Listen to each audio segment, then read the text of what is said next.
രേണു സുധിക്കെതിരെ ശക്തമായിട്ടുള്ള സൈബർ അറ്റാക്കാണ് ഇപ്പോൾ സോഷ്യൽ മീഡിയയിൽ വീണ്ടും നടക്കുന്നത്. അതിലെ ഏറ്റവും പ്രധാനമെന്ന് പറയുന്നത് സുധിയുടെ ഓർമ്മ ദിവസത്തിന് രേണു മാധ്യമങ്ങളെ ക്ഷണിച്ച രീതിയാണ്.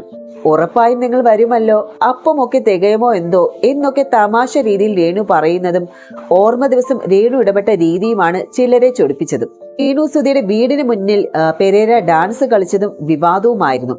എന്നാൽ ഇതിനൊക്കെ പിന്നാലെയാണ് രേണുവിന്റെ മുൻ വിവാഹത്തെക്കുറിച്ചുള്ള ചർച്ചകളും സംഭവിച്ചതും. തനിക്കൊരു പാസ്റ്റ് ഉണ്ടെന്നും പാസ്റ്റർ ആയിരുന്നില്ല ആളെന്നും അടുത്തിടെ നൽകിയ ഒരു ഇന്റർവ്യൂവിൽ രേണു പറയുന്നുണ്ട്.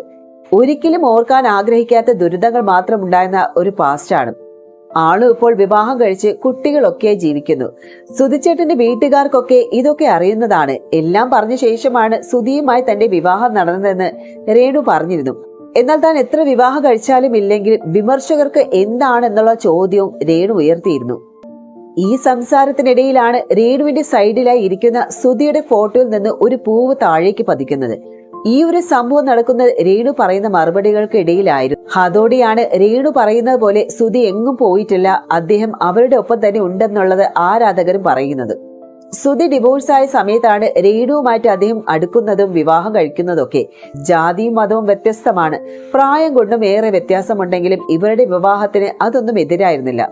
സുധിയുടെ എല്ലാ കാര്യങ്ങളും അറിഞ്ഞുകൊണ്ടാണ് സുധിയുടെ മകൻ രാഹുലിനെ സ്വന്തം കുഞ്ഞായി അംഗീകരിച്ചുകൊണ്ട് രേണു സുധിയുടെ ജീവിതത്തിലേക്ക് വരുന്നത്.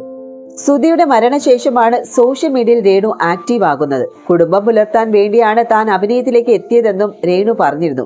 ഇതിനകം നിരവധി ഷോർട്ട് ഫിലിമുകളുടെയും മ്യൂസിക് വീഡിയോസിന്റെയും ഭാഗമാണിപ്പോൾ രേണു.